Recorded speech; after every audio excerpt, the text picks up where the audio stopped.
Bonjour, je m'appelle Dorina, je suis étudiante en soins d'infirmiers en première année à l'Institut Théodore Simon à Neuilly-sur-Marne.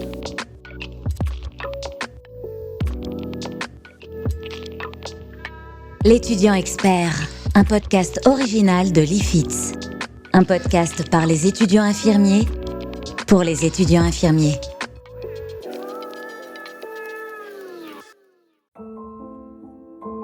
Après l'obtention de mon bac, j'ai travaillé en tant que manager en restauration pendant 11 ans.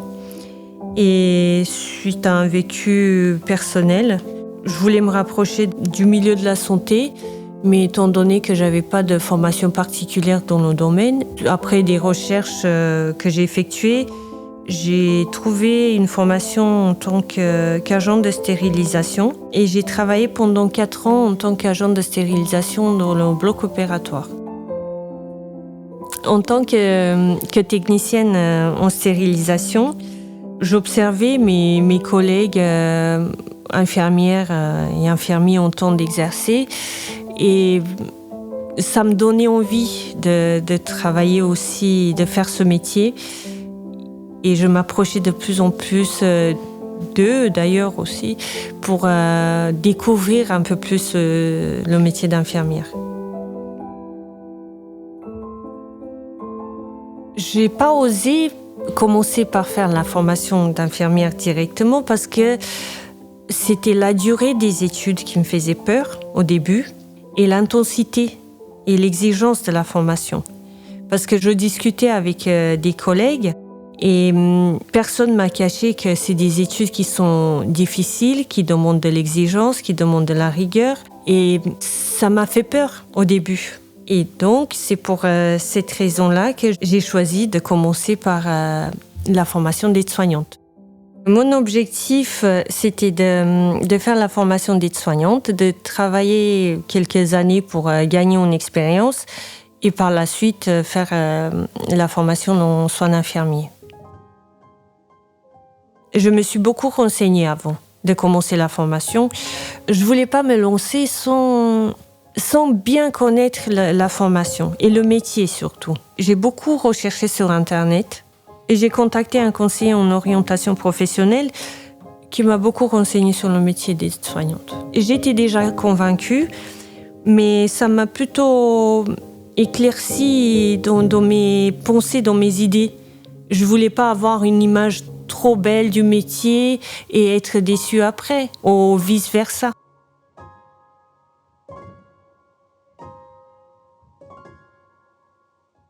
Dans ma formation d'aide-soignante, je me suis sentie vite à l'aise. Au début, c'était compliqué, c'était difficile parce que je suis quelqu'un de timide, réservé et c'était ça qui était compliqué pour moi au début. Mais fort heureusement, on avait des formateurs très bienveillants. J'ai eu également des stages très enrichissants. J'ai eu des tuteurs qui m'ont beaucoup apporté, qui m'ont beaucoup encouragée. Le fait d'avoir exercé en tant qu'agent de stérilisation m'a beaucoup aidée parce que en tant qu'agent de stérilisation, il faut connaître les règles d'hygiène et d'asepsie qui sont très rigoureuses. Ça, c'est valable aussi pour la formation d'aide-soignante et pour la formation d'infirmière. Les règles d'hygiène et d'asepsie, il faut les connaître, il faut les appliquer pour tous les métiers du milieu de la santé.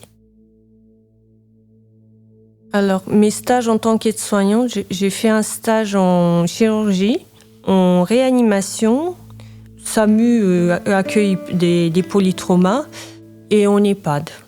2 stages qui m'ont particulièrement plu, c'était le stage en réanimation et le stage en accueil des polytraumas. Il y avait la technicité, la prise en soin des patients et des familles parce que surtout en accueil des polytraumas, il y avait aussi les prélèvements d'organes et je trouvais que c'était très très complexe parce qu'il fallait préparer la famille. Déjà, il fallait annoncer le fait qu'il y a une possibilité de faire un don d'organes. En fait, il y avait tout ce côté où il fallait prendre en soin le patient, la famille et tout ce qu'il y avait à côté. Les journées ne se ressemblent pas, les soins ne se ressemblent pas. Et l'accompagnement auprès des familles, des patients, et la technicité, parce qu'en soins critiques, les soins sont très techniques et c'est ça qui m'a plu. En fait, ces stages m'ont beaucoup aidée parce que je suis quelqu'un d'hypersensible. Je ne me sentais pas capable déjà d'affronter une famille qui a perdu un être cher, d'être confrontée à la mort parce que c'était un de mes gros problèmes, ça. C'est pour ça que j'ai beaucoup hésité à faire la formation d'aide-soignante et par la suite continuer de faire la formation d'infirmière parce que j'avais cette appréhension de la mort. Et ces stages en soins critiques, en fait,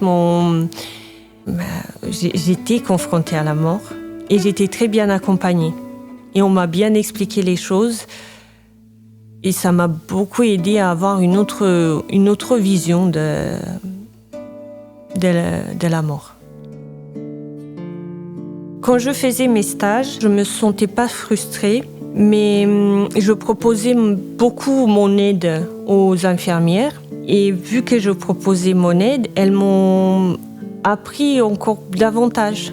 J'avais toujours ce côté où j'apprenais pour mon métier d'aide-soignante, mais à côté, quand j'avais du temps et quand les professionnels avaient du temps aussi, je voulais apprendre pour le métier d'infirmière. Et j'ai remarqué que les professionnels sont contents de nous enseigner quand on a envie d'apprendre. Et sans savoir mon projet professionnel, ils m'encourageaient, ils me disaient souvent il faut que tu fasses le métier d'infirmière, il faut que tu fasses la formation. Alors c'est sûr que quand on a un professionnel de santé qui est sur le terrain, qui nous dit ça aide beaucoup pour quelqu'un qui manque de confiance en soi. Ça donne du courage. Ça nous conforte dans notre projet. Et très vite, j'ai su que j'allais continuer. J'ai commencé à me dire que je serais capable de faire les études en soins infirmiers, même si c'est des études difficiles.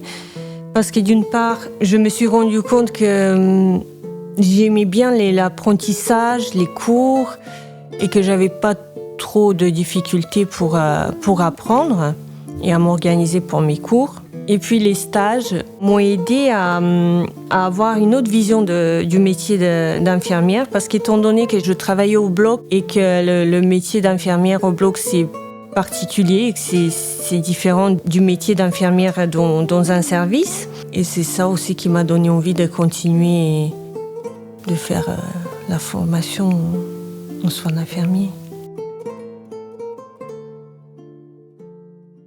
Ce qui m'a conduit à vouloir continuer, c'est que vers la fin, c'est vrai que j'ai commencé à me dire j'aimerais quand même apprendre un peu plus et pouvoir faire un peu plus.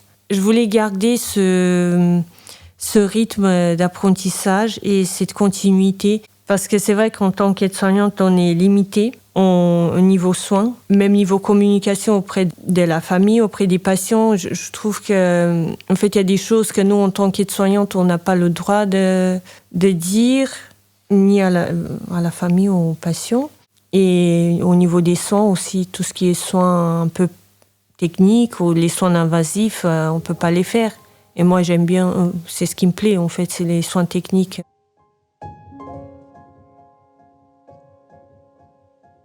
J'étais diplômée en juillet. Il y a eu la remise des diplômes en octobre. À la remise de mon diplôme, il y a une de mes formatrices qui m'avait dit qu'il faut que je continue mes études en soins infirmiers, qu'il ne faut pas que je m'arrête là. Et ce n'était pas la première fois qu'elle me le disait, mais ce jour-là, ça ne m'a pas fait le même écho. Intérieurement, je me disais, si je ne le fais pas maintenant, je vais laisser passer du temps et je vais finir par ne plus le faire. J'ai travaillé en tant qu'aide-soignante après la diplomation. Je faisais des vacations et en même temps, je travaillais chez mon ancien employeur. Je suis retournée au bloc opératoire et j'ai travaillé au bloc opératoire. Et à côté, je faisais des vacations pour justement enrichir un petit peu mon expérience, puis découvrir d'autres services parce que chaque service est différent.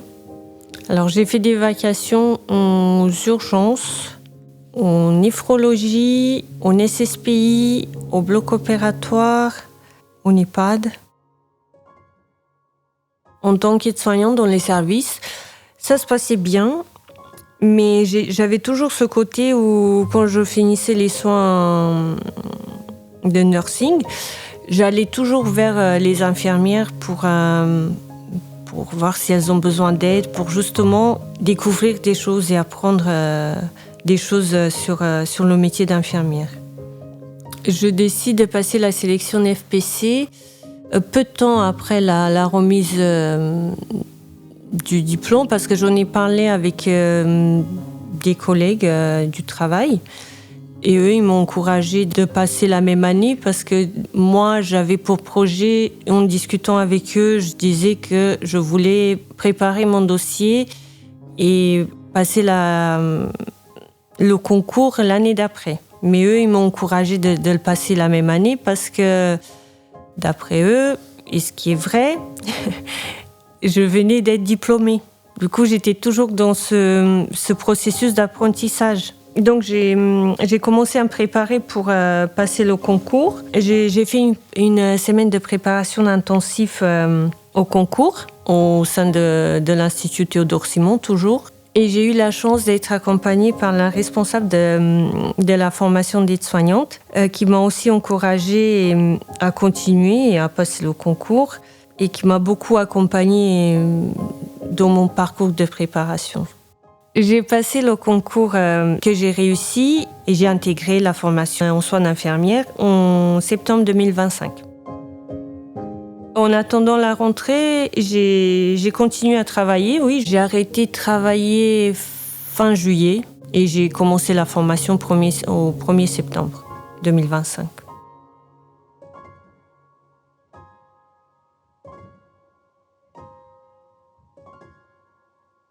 En termes de prise en charge financière, moi, j'ai eu la chance d'avoir un employeur qui était assez compréhensif. Je travaillais dans une clinique privée et étant donné que mon employeur il m'a expliqué qu'il ne pouvait pas se permettre de financer mes études et de maintenir mon salaire pendant 3 ans, d'un commun accord, on a fait une rupture conventionnelle.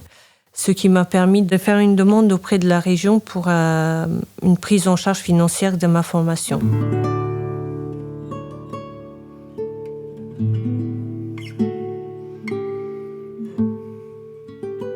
Le fait d'avoir fait la formation d'aide-soignante juste avant, ça m'a beaucoup aidée, parce que j'avais déjà des connaissances, parce qu'il faut savoir qu'en formation d'aide-soignante, on apprend beaucoup de choses. C'est pas que les toilettes, c'est beaucoup de choses. On apprend des choses sur les pathologies, le fonctionnement du corps. Et moi, ça m'a beaucoup aidée pour mon premier semestre. Pour la méthodologie, j'ai toujours eu un peu du mal à faire mes fiches de révision. J'arrivais pas à trier les informations, parce qu'il faut savoir qu'on a beaucoup d'informations. J'ai toujours ce problème. Mais j'ai amélioré quand même ma méthodologie. Surtout au niveau du temps, je m'accorde un temps tous les soirs pour réviser.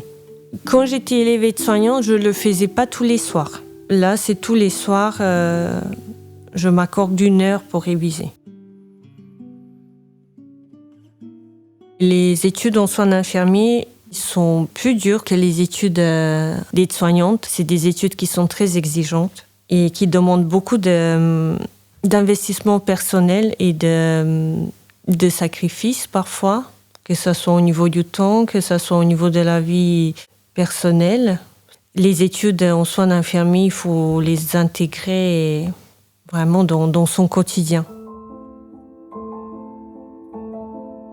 Je révise seule parce qu'il me faut du calme. Pour réviser, il me faut du calme. Des fois, pendant la pause du midi, on se pose des questions avec mes copines d'école, mais sinon je révise la plupart du temps, je révise seule.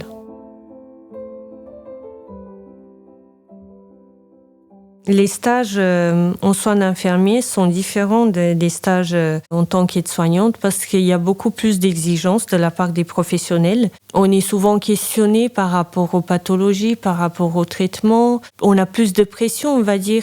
Même si moi j'ai toujours eu la chance de tomber sur des professionnels très bienveillants, mais c'est nous-mêmes qui nous mettons cette pression-là parce que quand le professionnel il nous pose une question par rapport à un traitement, à une pathologie, on se doit de lui répondre et de savoir un peu de quoi on parle.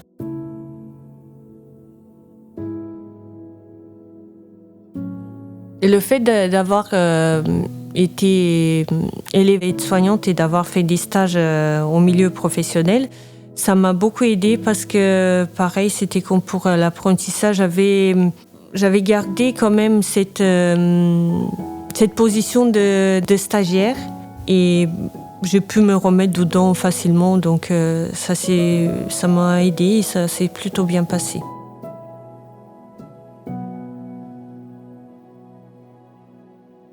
Mon premier stage en soins infirmiers, je l'ai fait dans un EHPAD. C'était un choix sans être un choix parce que j'ai cru qu'il fallait faire obligatoirement un stage en EHPAD. Et c'est après qu'on m'a expliqué qu'en fait c'est des familles de stages et c'est pas forcément EHPAD ou un service spécifique, mais c'est vraiment des familles de stages qu'on doit faire pendant les 3 ans. On a 4 familles obligatoires. Pour un premier stage, moi, j'avais peur d'y aller dans un service critique ou dans un service très exigeant parce que les questions ne seront pas les mêmes de la part des professionnels, les attentes ne seront pas les mêmes de la part des professionnels. Et je ne me sentais pas prête de commencer par un stage qui demande beaucoup de connaissances techniques et théoriques. Je me suis sentie à l'aise lors des soins que j'ai pu effectuer pendant mon stage. Et j'ai eu la chance de tomber sur des professionnels très bienveillants qui m'ont fait confiance et qui m'ont laissé faire les soins. Au début, je faisais avec eux, mais après, ils me faisaient confiance, ils me laissaient faire les soins en autonomie. Et malgré que je suis quelqu'un qui doute beaucoup de moi, je suis exigeante avec moi-même parce que j'ai l'impression que c'est jamais assez bien. Les tutrices que j'ai eues sur mon lieu de stage m'ont beaucoup encouragée, mais elles m'ont fait comprendre que en fait, je faisais les choses bien, et elles m'ont aussi dit d'être moins exigeante avec moi-même. Mes partiels, en globalité, se sont bien passés. J'appréhendais beaucoup les partiels parce que la plupart des partiels se passent sur une semaine et on a plusieurs partiels par jour et c'était assez stressant pour moi, mais ça s'est bien passé. Pour mes partiels, je me suis concentrée plus sur les matières qui me paraissaient les plus difficiles, par exemple la biologie fondamentale et le cycle de la vie et grandes fonctions. C'est des matières qui demandent beaucoup de connaissances et qui sont importantes pour notre futur métier. Et je pense que c'est ça aussi qui a fait que je me suis mis moi-même beaucoup de pression. Et comme c'est des matières qui sont très intenses, j'avais l'impression de ne pas avoir appris. Je révisais. Et quand j'ai essayé de me remémorer ce que j'avais appris, j'avais l'impression de n'avoir rien appris. Mais fort heureusement que ce n'est pas le cas et que quand on est devant notre feuille de partiel, les choses qu'on a apprises ressortent. Globalement, je suis plutôt optimiste. Pour mes prochains stages, j'aimerais faire des stages en soins critiques parce que je trouve que c'est des stages qui sont très formateurs au niveau technique. Après, tous les terrains de stage sont formateurs. Mais je pense que je suis attirée par des stages qui demandent beaucoup de technicité et d'exigence.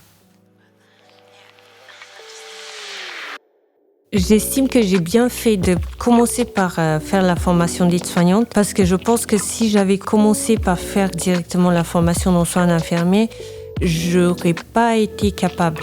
Moi, la formation d'aide-soignante m'a aidée à me remettre dans les études et à entraîner mon cerveau à l'apprentissage.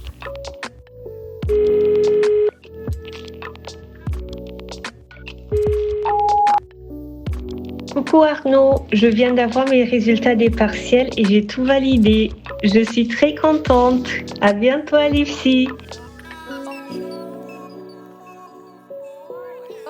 L'étudiant expert, un podcast original de l'IFITS.